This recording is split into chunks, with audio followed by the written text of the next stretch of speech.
Welcome to the show, everybody. My name is Mark Farzetta. This right here is the Farzy Show, presented by MyBookie, mybookie.ag. Just wonderful to have you along for the ride.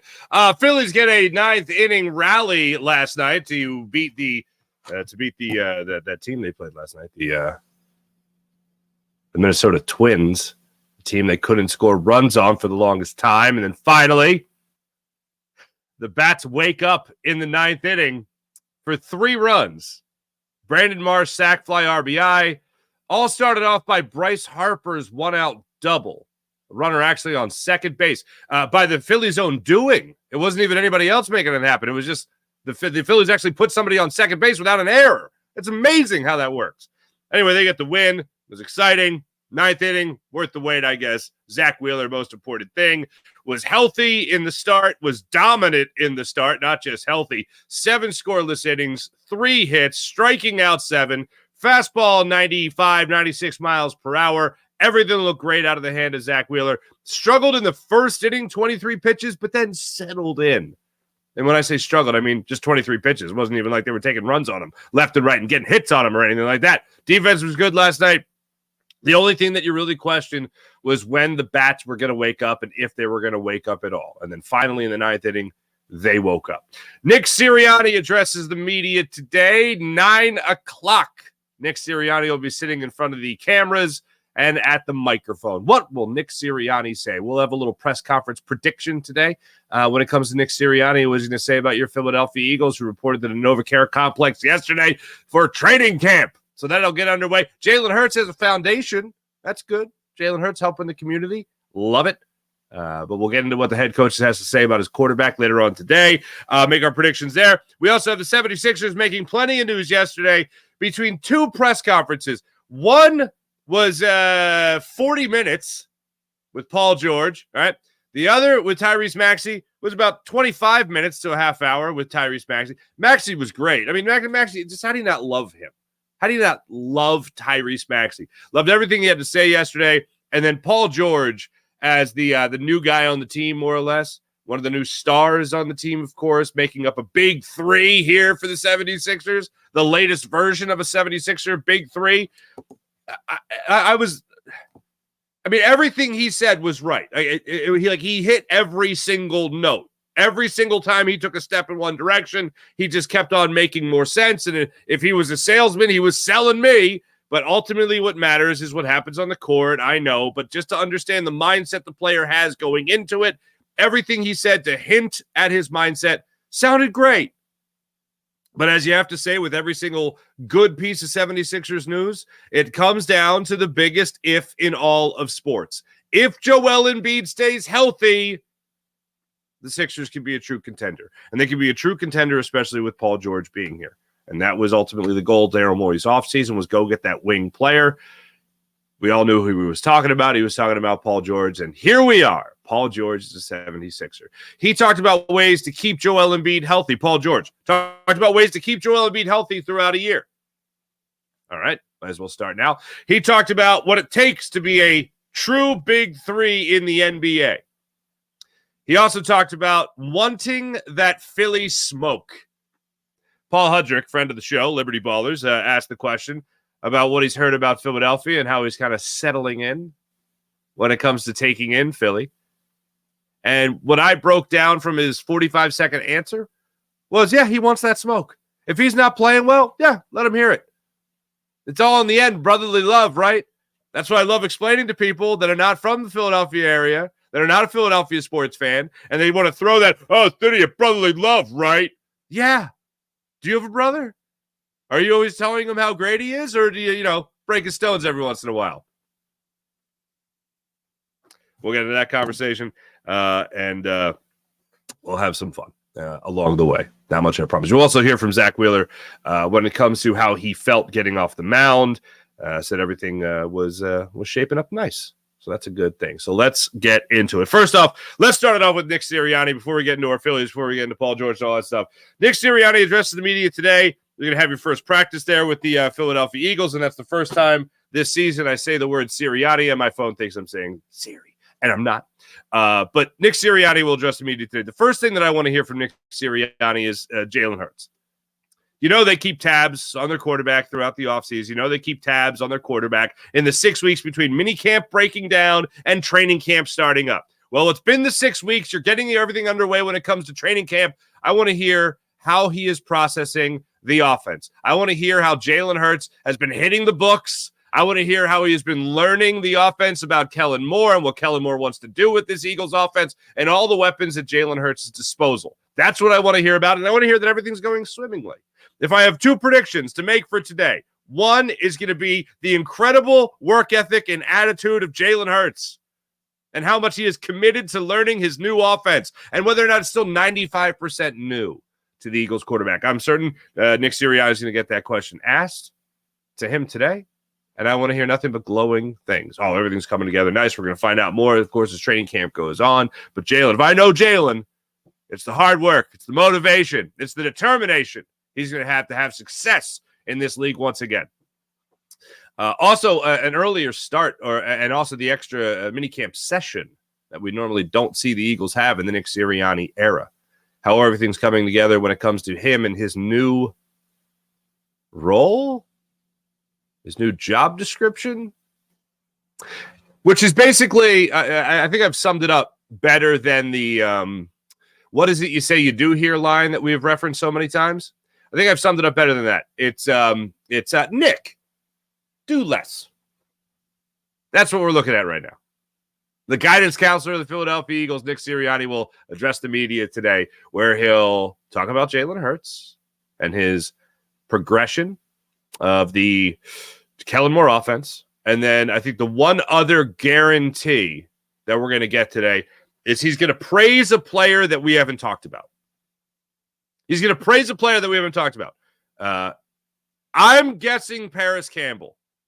I am guessing that Nick Sirianni today. Hey, Nick, has anyone else stood out to you, through minicamp and the offseason workouts? Anybody else that you're really looking forward to see? Oh, Paris Campbell. Paris Campbell. I love Paris Campbell. I have a feeling he's going to talk about a player that we just haven't talked about at all.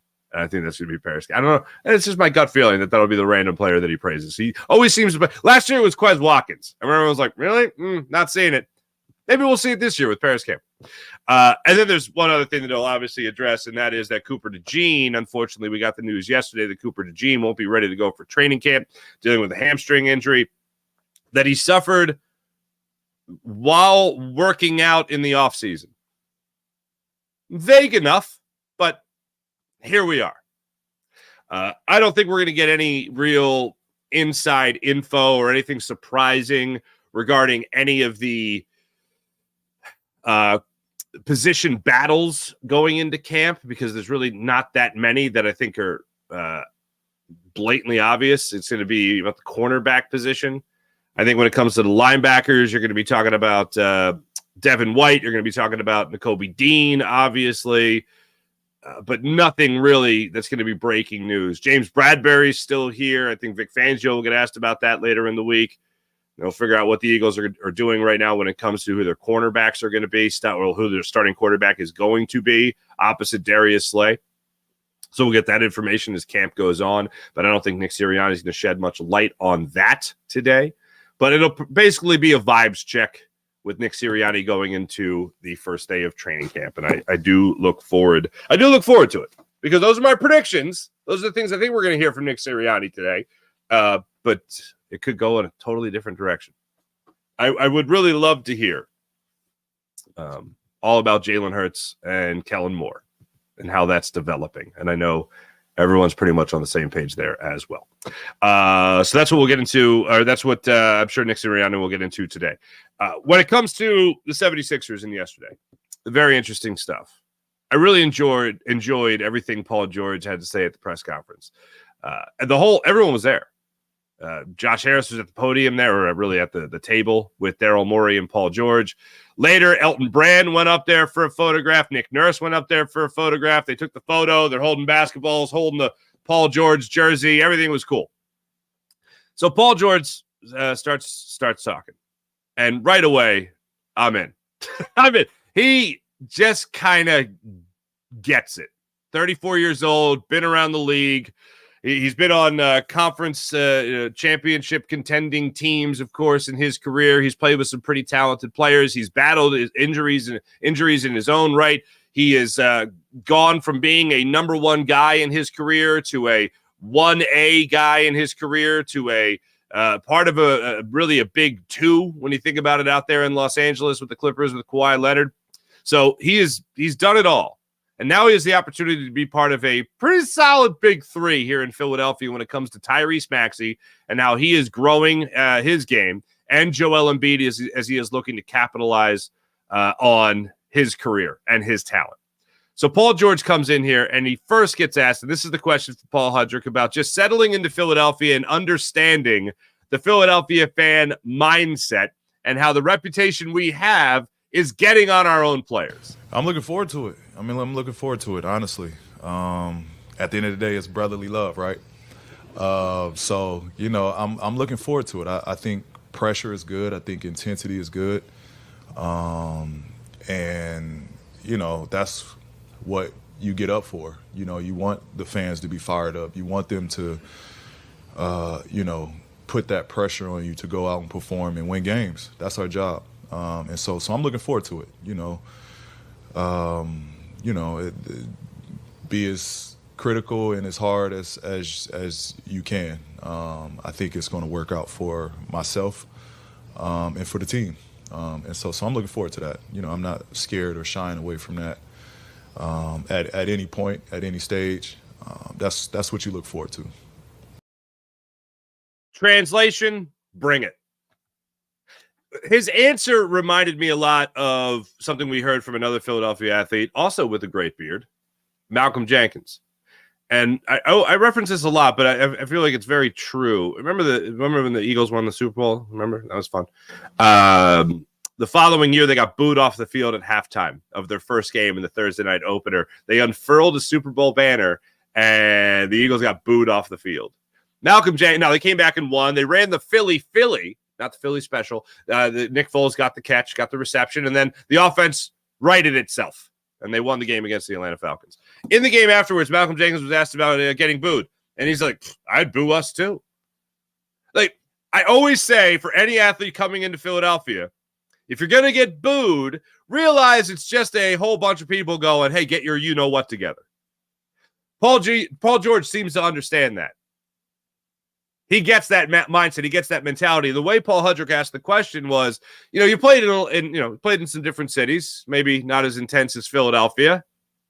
No disrespect to those other cities, but things can get pretty intense here. Things can get pretty heated. How do you take that? And I think that's the most perfect way to say it. Brotherly love, right? Yeah, real brotherly love.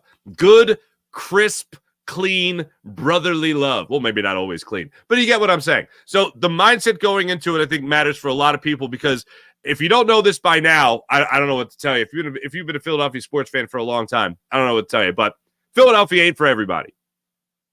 Every single athlete I've ever talked to that played in Philadelphia always says that same thing. Philly ain't for everybody. Paul George seems to understand that already, and he wants that smoke. If he ain't bringing it, if he's not playing well, if he's not playing to the tune of a $220 million deal, then you better give it to him. You better let him hear it. Because what do you want to do? Play in front of a city that doesn't give a damn? That doesn't care? They're just going to be like, oh, Paul George sucks now? Huh, whatever. Oh, Joel Embiid's not playing well? Huh, whatever. Tyrese Maxey's not playing well? Whatever. No, he wants to play in front of a city. He wants to play in front of a fan base that gives a damn. So, welcome to the party, pal. Look forward to seeing what he has to bring to the table on the court, obviously. This is the part where he talks about being part of that big three with Tyrese Maxey and Joel Embiid and kind of how it works. He had me hook, line, and sinker here as well when it came to how it will work and how the three of them need to have a conversation about how it's going to work. But it's not going to be as difficult as some people make it out to be to get on the same page. It's easy, man. Just go win. Let's go win. Like, there's no ego with me. I think people took that out of context when we speak about my time in LA and, the second option conversation. I think people kind of took that out of context. I just want to go win. It's not about shots for me. It's not about, having the ball in my hands the whole game. It's about winning. I want to make winning plays. I know when, over a course of game, when I need to be aggressive, when I need to, raise the level. But for me, it's about winning. That's all I care about, is trying to win, putting everything towards that.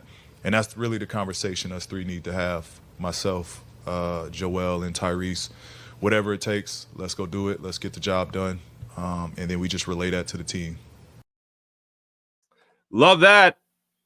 I mean, who doesn't fall in love with the idea of just winning? Now, the more integral part of all this is how you do it. Like, that's easy to say. Just win. But when he talks about actually sitting down with Maxey and Embiid about how they're going to go about that.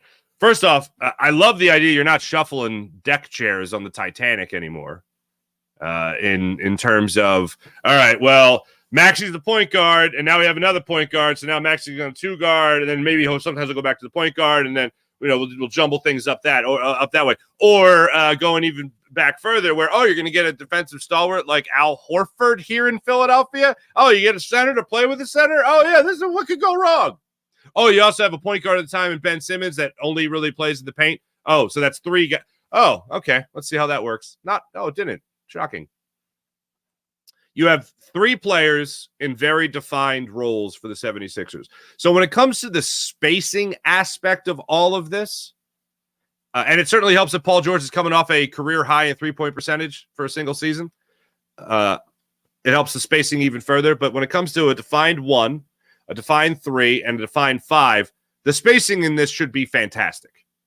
That shouldn't take a long time for Nick Nurse to figure out.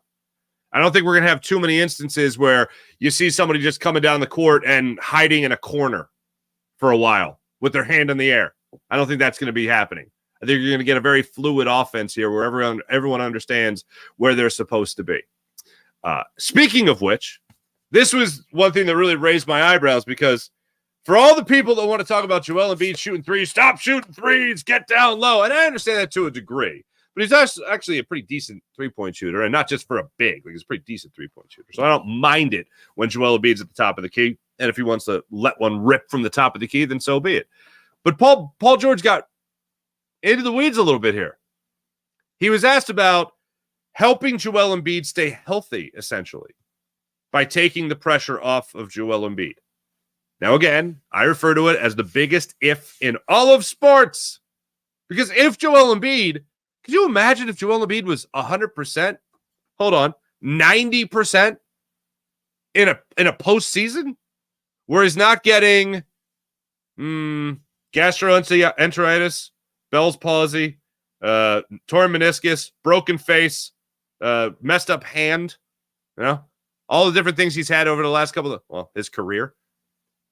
Could you imagine he goes into the playoffs and he's like at least 90%? Yeah, that team's going to the finals. No doubt in my mind. So how do you get Joel Embiid healthy? Do you have a better training staff? Do you keep him in a different shape? Do you load management? Does he only play 65 games on the dot? Does he not play more than 35 minutes in a game? Does he barely play 30 minutes in a game? How do you keep him healthy? Well, Paul George has an idea, and the answer is him. The answer is Paul George. Here's Paul George on helping out Joel Embiid and keeping him healthy for the end of the year. Well, I think just taking the pressure off again, Joel. I think it's fair to say, Nick, we don't want to see him isolating at the top of the key. I think I can kind of help him, get through a season healthy. And again, it's just not putting so much pressure on him. Regardless of how good you feel, I think pressure causes a lot of injuries as well. When you think you have to get through and play and, have the touch every possession, and, that kind of just wears you down, especially for how physical he is. And so that's just the key, is just, everybody do their part. We play our part, make sure we work on our bodies, conditioned, and we just, don't put that pressure on one individual to go out and win games for us. If this Sixers team with a healthy Joel Embiid and Paul George being here and Tyrese Maxey taking another step forward, the depth you have at the point guard position now, especially with Reggie Jackson just being added to the 76ers yesterday, championship player, one with the Nuggets. He's a guy that can log minutes for you. He's a guy that could get you, 10 points a game coming off the bench. He could do some good things for you, obviously, in Reggie Jackson. You also have Kyle Lowry still here. I still don't. I got nothing against Kyle Lowry. I just don't understand it, especially now that he got Reggie Jackson. I just don't. Eric Gordon's here to play the shooting guard, very small forward role, if you will. I just don't understand Lowry still being here if you have Reggie Jackson. It doesn't make any sense. But anyway, you are filling out one hell of a roster, and I am thrilled that Kelly Oubre is back here, and you've got the backup center and Andre Drummond to give you good minutes off the bench and really spell Joel Embiid those minutes. I think one of the best ways to manage the workload of Joel Embiid is to, in some form, with some consistency, have him not play a good amount of the fourth quarter. Now, how do you do that? Well, you're up a lot in the fourth quarter or by the fourth quarter, and Joel Embiid doesn't have to play. We've seen it throughout the year last year. Oh, the Sixers are up. They don't need him in the fourth? Great. Or we've said many times, all right, Sixers close out this third quarter strong, and Joel Embiid doesn't have to play the fourth quarter. Or we've said, it's a shame that Joel Embiid has to check in the fourth quarter. It's a shame the Sixers couldn't hold on. Well, now with a backup center, a legit backup center, hopefully the game doesn't become a wild run for the opposition by the fourth quarter or in the fourth quarter to the point where Joel Embiid has to check in. Because think about it like this. If you're spelling him a couple of fourth quarters throughout the year, 4 fourth quarters, that's one game he didn't play. Like, it adds up by the end of the year. And if you have the talent of a Tyrese Maxey and a Paul George, and you have a good bench that can come in and make sure things don't go crazy for the opposition and by that fourth quarter, well, then you're really saving a lot of minutes from Joel Embiid's workload throughout the season. And here's the best part. He still plays. So if you're going to the game, you still get to see Joel. You just might not see him for all 4 quarters. But guess what? You feel good about it because the Sixers are up so much. Paul George being here helps alleviate a lot of that pressure off Joel Embiid. Tyrese Maxey continuing to improve. I thought one of the best things that was said yesterday was during the Tyrese Maxey press conference that Daryl Morey said. He said, Tyrese Maxey made this offseason possible. One of the things that people didn't talk about enough, really make its way through the social media circles. It was said, and then I didn't see it anywhere else. We talked about it on the show. I didn't see it anywhere else. When Daryl Morey was addressing the media last year, at the end of the season, and he talked about getting a wing. Oh, Paul George. He means Paul George. Yeah, sure. But he said they weren't sure going into last season that Tyrese Maxey could be the number 2 scorer on a championship caliber team. As the season played out, they realized, Tyrese Maxey can be the number 2 scorer on a championship caliber team. So the Sixers, who knew Tyrese Maxey better than anybody, were looking at him going, not sure about this. Did they give him the max contract last year? No. They were patient. He was patient. And he was patient more than anything. And he showed his talent. He showed how high his ceiling could go. And to hear Daryl Morey talk about, Nick Nurse talk about in the offseason, Tyrese Maxey, when he was doing the interview during the Summer League game, Tyrese Maxey, and we played it here on the show, Tyrese Maxey hasn't even come close to his ceiling yet. So if he's an all-star now, if he's a most improved player in the NBA, and he's not close to his ceiling yet, then the only way you can really look at this is an MVP candidate. That's the only way you can look at it. Only way you can look at it. And to go back to last year again with Daryl Morey's words about Tyrese Maxey and not knowing whether or not he could be the number 2 scorer on a championship caliber team. Well, he proved that last year that he could do it. And now you add Paul George in the mix. This is pretty damn good. What Daryl Morey was saying yesterday was that without the improvement, without the most improved player in the NBA in Tyrese Maxey, Paul George coming to Philadelphia doesn't happen. Maybe they're wheeling and dealing. Maybe they think, all right, well, Maxey's still got a long way to go. Or maybe they're thinking, oh, we could trade Maxey and he could develop somewhere else because we just don't see it happening here to match Joel Embiid. What Daryl Morey was saying was not just because they have an MVP caliber player, an MVP already, and an MVP contender regularly in Joel Embiid, not just because of him, but because of the development of another guy, Tyrese Maxey. They made it possible to form a big three here in Philadelphia and pull that together with George Embiid and Maxey. Maxey made the offseason possible. And man, did they reward him for that. That was something. And listening to Maxey yesterday talk about why all his family all of a sudden wanted to come to Philadelphia. Why did everyone want to come to Philadelphia? Well, it was because of the Maxey Museum. That was pretty cool. But everything I heard yesterday from Josh Harris to Daryl Morey to Paul George to Tyrese Maxey, I was like, all right, go show me. Go show me you're going to be better than the teams we have seen before. Go show me you're going to be better than I hate putting the bar here because we're too far along with the bar being the second round of the playoffs, but just go ahead. Just do it. Just get past the second round of the playoffs. Please and thank you. Just get past the second round, right? I won't be satisfied with that, but it'd be a nice thing, to get past the second round of the playoffs. I think it was Dave Uram of KYW News Radio saying, he put the question out there that the team hasn't been past the second round of the playoffs in 23 years. As you had to point that out, didn't you?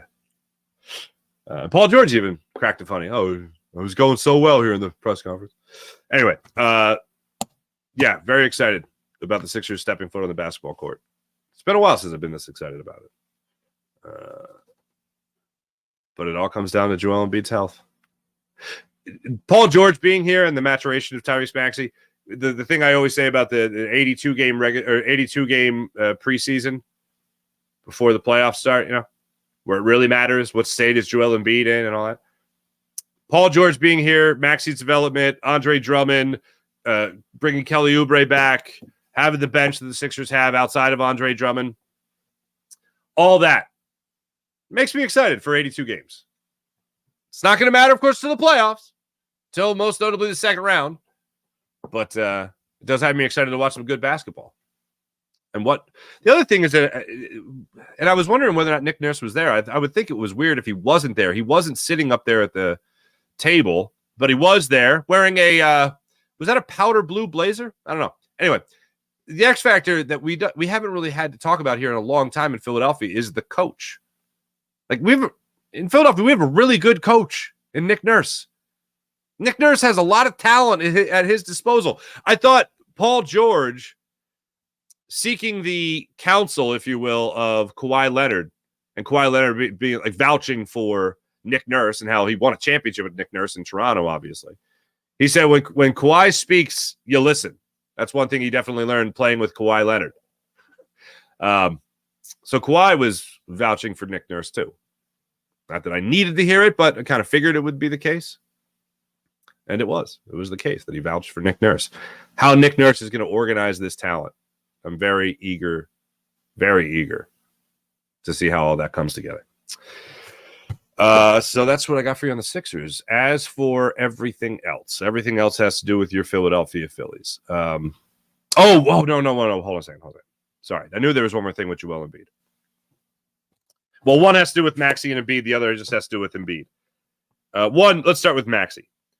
Maxey told a story yesterday, and we actually talked about this on the show. Maxey said during the Maxey Museum tour that Joel Embiid was the first teammate that ever believed in him. Yesterday, he got into that a little bit more. He gave a little bit more detail on that. And the detail he gave on it was in his rookie season, they were scrimmaging against his team was scrimmaging against Joel Embiid's team, and Maxey's team won. And apparently that was the practice that really caught Joel Embiid's attention that, maybe this Maxey guy is actually pretty good. Maybe he's better than, a non-lottery pick even, right? So Joel Embiid says to Maxey in his rookie year before one of their games, hey, go get 40 tonight, will you? And Maxey's like, I'm barely playing. I'm going to get 40 points? Okay. He's like, yeah, go get 40 tonight. And he just remembered, first off, that Joel Embiid even talked to him. Just because if you're a kid like Maxey and you're a little under the radar as far as the draft went, and you have a MVP caliber player saying to you, hey, go get 40 tonight. He talked to me? What? Not only did he talk to you, he thinks you can get 40 points in the game. That's something special. So Maxey acknowledging that story and how that was a huge confidence boost to him in his career. And it really made me think about my own opinion of Tyrese Maxey in his first 2 seasons in the NBA, really. Because you could see that the talent was there. You could see the amazing ability that he had. It was just a matter of that guy building his confidence of, oh, no, I deserve to have the ball in my hands, even if I'm on the court with Joel Embiid. I deserve to be able to shoot. I can shoot. I can score. Like, I deserve to have the ball in my hands because I can help my team win. Just building that part of his brain up around Joel Embiid took a little bit. But Joel Embiid telling him, go get 40, I'm sure that helps a rookie's mindset. I'm sure that helps a young player's mindset in general that is looking to develop his game. So I thought that was a really interesting thing that Tyrese Maxey got into yesterday. The other thing has to do more so with Joel Embiid, who went on a podcast recently and talked about how Jason Tatum, if he goes 5 for 20 in a game, he's got a super team to help save the day. And Joel Embiid was saying basically in years past, if I go 5 for 20, we get blown out. Joel Embiid has also said some things recently that I didn't spend too much time on because in all honesty, I don't care. I know other people care. So now I'm talking about it, but I don't care. Whatever Joel Embiid says about his own game, about him being perennial MVP, or whether or not the team's going to get blown out if he has an off night. Sixers got bounced in the first round because he had an off playoff series because he wasn't healthy. But he still played. Like, normally we're talking about Joel Embiid sitting out games. He fought through injury. I actually give him credit for that. And I think everyone should give him credit for that. For what happened in this playoff series, I think a lot of people should give him credit. Everyone should give him credit for trying to fight through injuries and help his team win. Because that's a sweep. That's a sweep. You're going to swept by the Knicks. You're not playing 6 games without Joel Embiid. All I need to show you is any moment of Paul Reed playing that series, and that's all you need to see. But when it comes to Joel Embiid talking a big game about the 76ers or himself or how good he is or anything like that, I don't care. About how he could be a GOAT if he wasn't injured. Yeah, sure. I wouldn't doubt that. Most dominant player in the league. If he's healthy. I think this will be the 3rd time I've said it on the show already today. The biggest if in sports. When it comes to building himself up or talking about himself, I'm over it. I love the way he plays the game. I really love the game when he's healthy. Everything else, I don't care. I don't. Oh, you believe Joel Embiid said this? Yeah, I can. He's Joel Embiid. Have you not been following? Yes, he says a lot of crazy stuff. This isn't that crazy. You think he'd be a GOAT if he wasn't injured? Yeah. Sixers probably have a championship too. The year was the Jimmy Butler year. That was the year. That was our championship. That was our Rondé Barber pick 6 year. Eagles would have beat the Raiders. That was a Super Bowl year. That should have been Reed's first Super Bowl. That should have been Donovan's Super Bowl. Wah, wah. But it wasn't. All right. Wanted to make sure I at least mentioned that. Your Philadelphia Phillies yesterday. I don't think I've ever seen more of an explosion of excitement and happiness over a sack fly than I did last night on the internet. It was wild. The people in the postcast chat, some people were commenting already. My man John Marinelli, as a matter of fact, during the game was like, I can't take this much more excitement. You know, it's like it's 7th inning, still a scoreless game. Zach Wheeler's pitching his ass off, and the Phillies can't do anything for him. Phillies got a runner on second base in the 9th inning of Game 1 of this series against the Minnesota Twins. I keep on forgetting that they played the Twins because they never played the Twins. But anyway, they against the Minnesota Twins. Alec Boehm reaches second base on an error. The Phillies get a runner on second base in the 7th inning of yesterday's game via the same way. JT Realmuto gets an infield single, gets credited with an infield single, and he gets on second base on a throwing error by Castro, who threw it into the Phillies dugout, so he gets awarded second base. What happens after that? Well, basically exactly what happened the previous night. They can't bring a runner home in scoring position, but they had a runner in scoring position earlier than the 9th inning, so we're making headway. They don't bring him home. Before that, there was even more frustrating of an inning. Phillies can't get anything going offensively, as we well know. They go down 1-2-3 in the first inning. They get a base runner in the second inning on JT Realmuto's walk. Don't do anything with that. Bryson Stott gets a hit. Another hit for Bryson Stott. He's got a 2-game hitting streak now, so there you go. Bryson Stott got a single to lead off the 3rd inning. Couldn't get anything going after that. 4th inning, they go down 1-2-3. 5th inning, they go down 1-2-3. 6th inning, wait for it. Johan Rojas swings in the first pitch, gets a seeing eye single, a bouncer up the middle for a base hit. They got the leadoff runner on again. They did it in the 3rd inning with, second inning with Bryson, or 3rd inning with Bryson Stott. They did it again in the 6th inning with Johan Rojas. Kyle Schwarber's at the plate. Johan Rojas gets picked off first. Pay attention, son. Pay attention. So he gets picked off. Kyle Schwarber strikes out. Trey Turner steps up. Trey Turner, I bet you could count on one hand with one finger the amount of times Trey Turner has hit a ball off the wall and not been standing on second base after all said and done. Trey Turner hits a ball off the wall in left field, and Wallner plays it perfectly off the wall in left, throws a great ball to second base, and they get Trey Turner by a mile. So the Phillies get 2 hits in an inning. I believe that was their 4th hit. Yeah, that was their 4th hit. They get the second hit in the inning. Nobody's on base. Both runners get thrown out on the base paths. Johan Rojas picked off first. Trey Turner thrown out second base. Okay. My head's not going to explode, but okay. Zach Wheeler, all the while, is pitching. You would never know he had any type of back stiffness. You would never know that it was 2 weeks, literally 2 weeks between starts for him. Because it wasn't just, he's going to take the All-Star break and feel better. No, he made his last start against the Dodgers, pitched well. There was some back tightness he talked about after that. They had him skip his last start going into the All-Star break against the A's. Excuse me.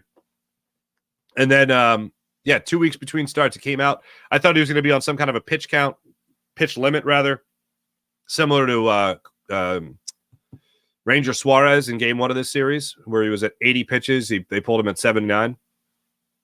So Wheeler goes out there. He throws 107 pitches through 7 innings of work, allows just 3 hits, strikes out 7, walks 2, looks great. Fastballs pop in the mid around 95. Location's good. Sweeper was looking good. I was waiting for one moment where he he make it wince as he's just straightening out his back, not hurt, but just okay, just all right. He's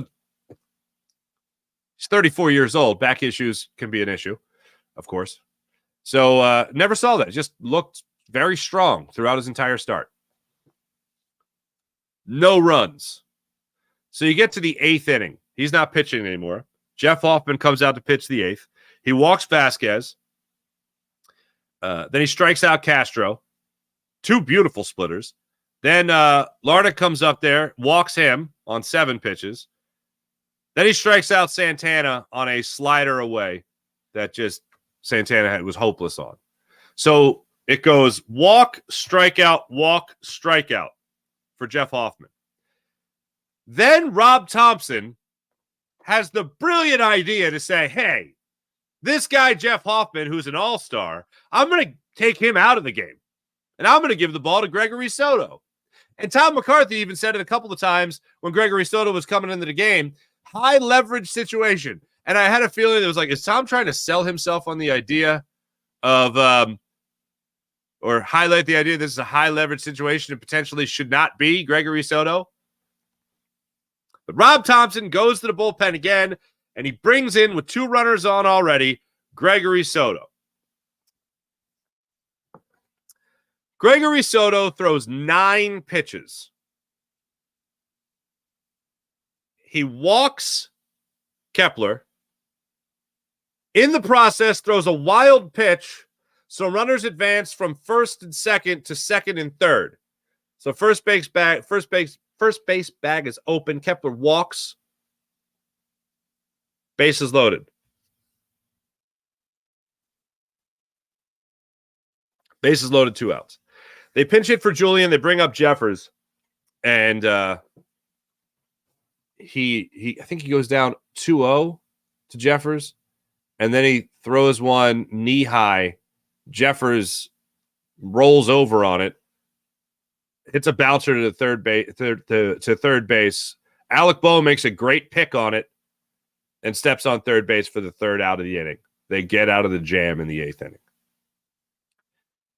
Gregory Soto, 9 pitches, 2 strikes, technically, a walk, a wild pitch, and a ground out to third base to get out of that inning. No runs, no hits, 1 walk. Phillies come out of the 9th inning, and they have that incredible rally. Trey Turner leads it off, flying out to right field. Bryce Harper comes up, hits a liner down the left field line for a double. Then after that, you have back-to-back walks with Alec Bohm and JT Realmuto, setting the stage for the bases loaded with 1 out for Brandon Marsh, who just gets enough on a pitch to put it in the left center field for the RBI sac fly. Phillies go up 1-0. Nick Castellanos goes up there, gets a 3-2, 101-mile-per-hour fastball away, gets the outer half of the plate, throws the barrel of the bat out there, goes with the pitch, and gets a 2-run double. Phillies go up 3-0. They end up closing it out with Matt Straub as the closer. All right, there we go. About time, hon. Phillies win 3-0. Zach Wheeler, 7 scoreless innings. No decision. Gregory Soto, 2 strikes. Picks up the win. Hard to believe, Harry. I know. Baseball's a funny game. But Phillies got the win. That's all that matters, right? Aaron Nola will get the ball for the Phils today. Phillies, if they win today, that's 2 in a row. They win one Friday. That's what's called a winning streak. Zach Wheeler on his start and how he was feeling. Good and where I want to be, but I'm thankful for the defense today. They really picked me up. I was letting off. They were putting good swings on the ball earlier, and I was able to settle it down a little bit as I went on, but I think I found more of a rhythm, more of a groove, felt better. But defense picked me up early on and made some really good plays. So it was exactly 2 weeks ago that you pitched last. At what point did you feel like what you were feeling was behind you? If you assuming you feel that way. Yeah, no, it's probably just even warming up, honestly. So yeah, I mean, once you get out there and you're feeling good, you just go and worry about it later, or if something does pop up, you treat it out.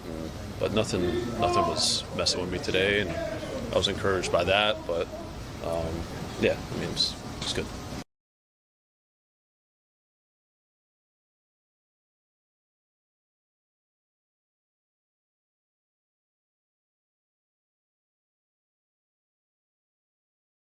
That just started over again. I don't know why I did that. Anyway, healthy, feeling good. Everything's great. Worth noting, he did mention the defensive plays. The defensive plays behind him were great. You had Johan Rojas got turned around in the first inning on a Lanark RBI, on a line drive to center field. He adjusted to it, made a great play on it.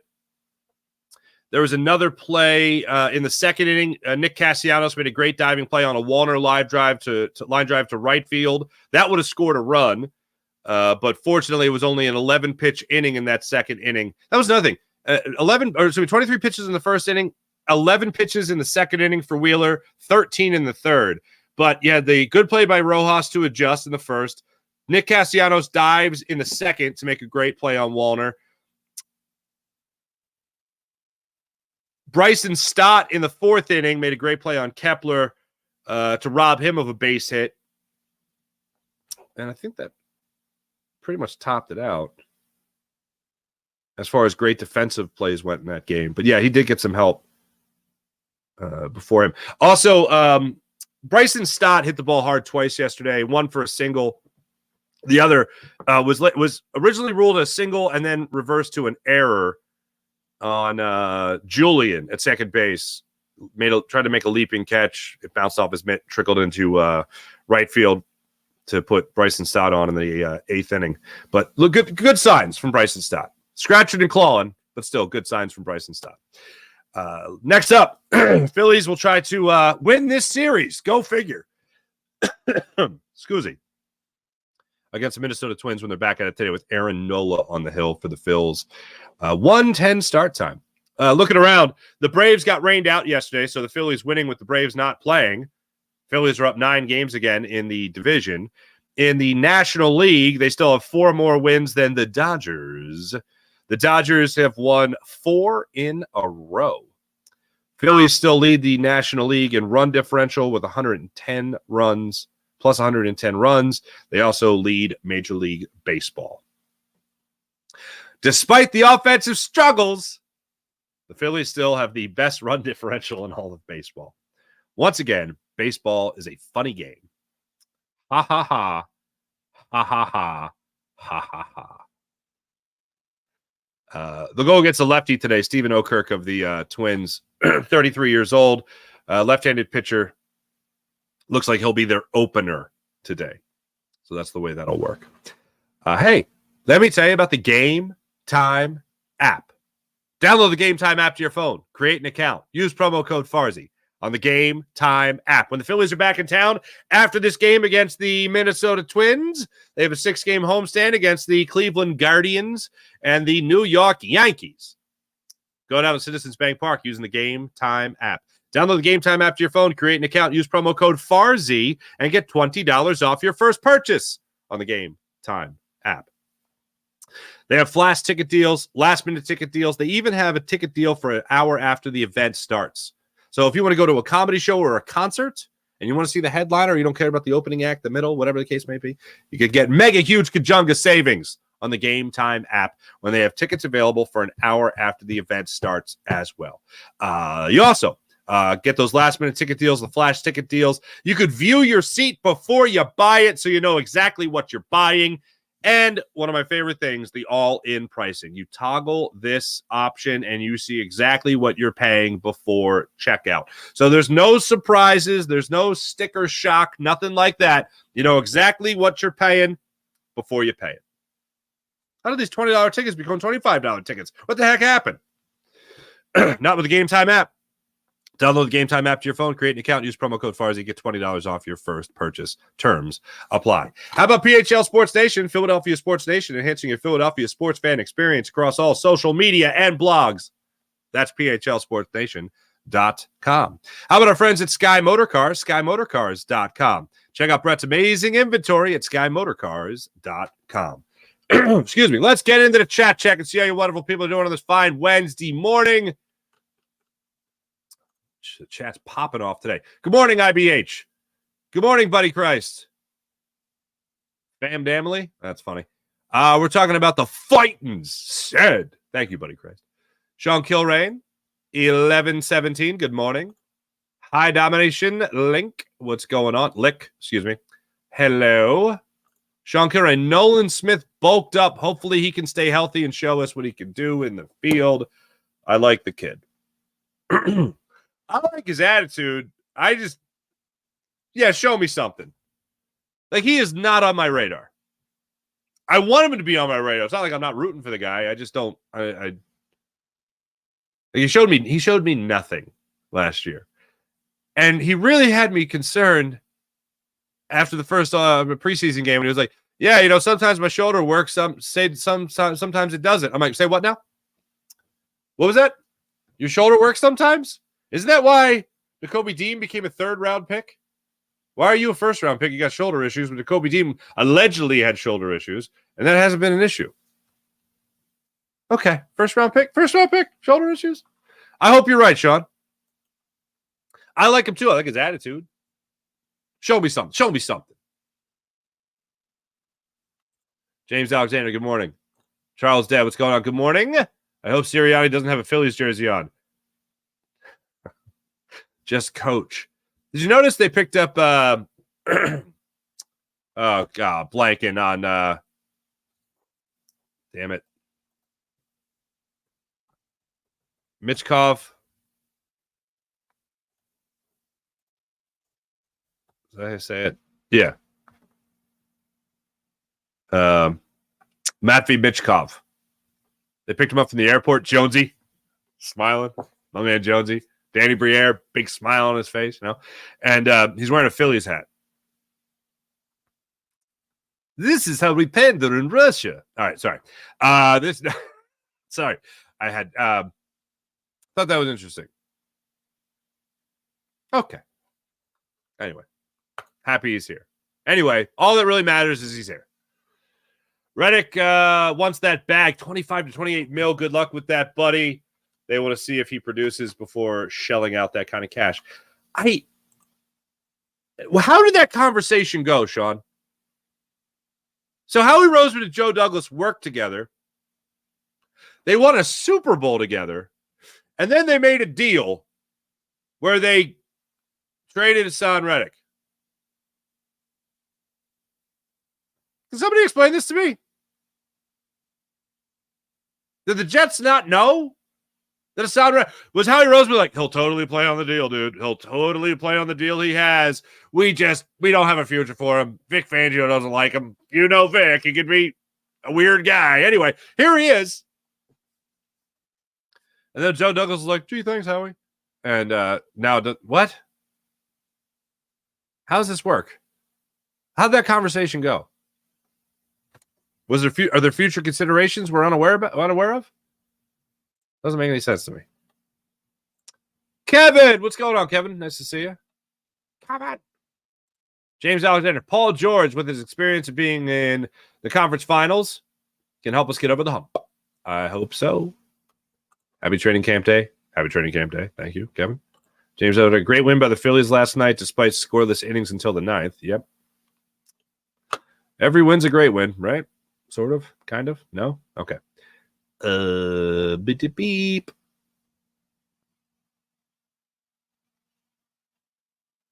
Oh, damn. Step closer to Eastern Conference Finals. There we go. Twiz, I try to support everybody. Good for you, Twiz. Oh, really? There was a little blip on Birds Huddle yesterday? Oh, I'll have to go back and watch that.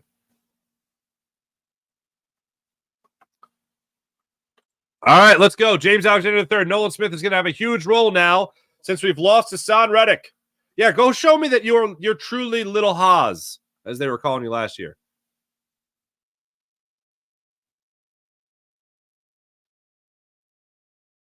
Oh, Twiz, you got a bunch of animals, man? Moved to West Virginia when the pandemic hit. I don't know if I can make it to the opener. I have a bunch of animals to take care of. Sucks not being 15 minutes away from the link. That does suck.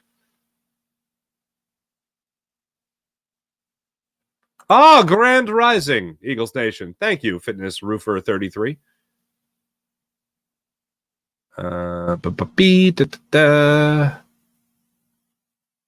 You've been door dashing for 6+ hours, Fitness? God bless you.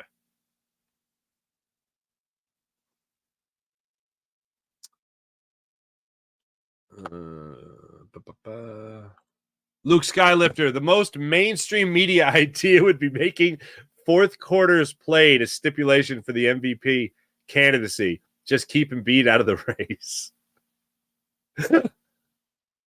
Just to keep Embiid out of the race. That would be fun. Well, he hasn't played in enough fourth quarters, so sorry, he's not qualified.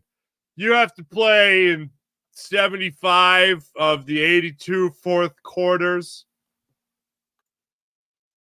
That would be a pretty mainstream. That would be also the nerdiest of all the analytics. Babs, what's going on? Do you attend the Eagles training camps? I will be going to Eagles training camp. I'll let you guys know when I go down there. If they played if they played 25 innings, I still don't think the Twins would score a run. That's pretty funny. April, morning fam, ring the bell. Hell yeah, ring the bell. Howie ripped off his friend Joe Douglas. Oh, I don't think they're friends no more. If you're Joe Douglas, are you still going to be friends with Howie Roseman? I don't think so. Although when Joe eventually gets fired as the GM of the Jets, maybe he'll come back to Philadelphia and assist Howie. Maybe that was the deal. Okay, you do this for me now, and I'll give you a job when you're done. What was that deal?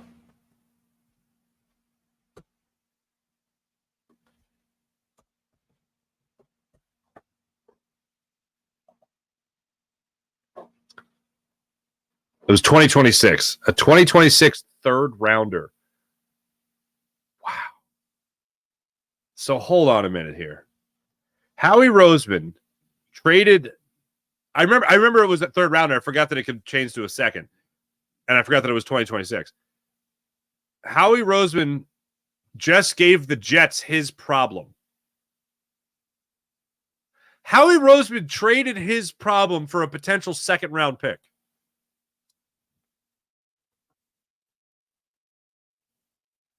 What? Like, did Hassan Reddick just change his mind? Was Hassan Reddick going to play on the contract as is now, but still wanted an extension later? Did Hassan just get pissed off in New York? Like, that doesn't make any sense. Like, this had to be the reason how we traded him. Like, do you think last week or when where was Hassan Reddick, in Japan a couple weeks ago? Do you think Joe Douglas just like tweeted? Do you think he texted Howie Roseman? Dick. Like, thanks a lot. Dropping this on my plate. This is amazing. This truly is amazing. I guess I wasn't so fixated on it at the time because I was still like, why don't you have him here in Philadelphia? Howie Roseman traded his problem to the Jets for a potential second round pick. At worst, a third round pick. Howie making Howie moves, baby. Howie making Howie moves. Thanks to everybody in the chat. You guys are wonderful, as per usual. Let's get to the morning rush, brought to you by Sky Motor Cars, SkyMotorCars.com. Once again, your head coach, the Philadelphia Eagles, Nick Sirianni, will be addressing the media coming up from the 7:20 right now. They'll address it at 9 o'clock. I was going to give you a time countdown, but I realized people download the podcast later and then they listen to it, so it wouldn't make any sense. But my predictions, once again, are praises Jalen Hurts' work ethic. The random Eagle he will praise is going to be Paris Campbell. And he will talk about his role with the team now as the head coach / guidance counselor. And Jalen Hurts and Kellen Moore will get talked about significantly. There you go. Phillies, like I said, back at it today. 1:10 start time in Minnesota, where they wrap up that 3-game series, going for that series win, which should be nice. Aaron Nola gets the ball for the Phillies. Looking forward to that. Thanks for watching. Thanks for listening. Make sure you guys like and subscribe to the Farzi Show YouTube channel. Make sure you guys like and subscribe to the Locked On Sports YouTube channel. And make sure you guys like and subscribe to the Jacob Media YouTube channel. Programming note. On Locked On Sports Philadelphia, which you should all subscribe to right now, Locked On Sports Philadelphia's YouTube channel. Connor Thomas of Locked On Phillies podcast, daily podcast. He'll be on the show with me on the postcast to help break down the Phillies' victory. Hopefully. He'll join us in the second segment of this afternoon show. Thanks for watching. Thanks for listening. You guys are great as per usual. Be back with you guys on the postcast today after Phillies and Twins, and then back with you guys tomorrow morning as well. Catch you guys then. Have a great rest of your day. See you.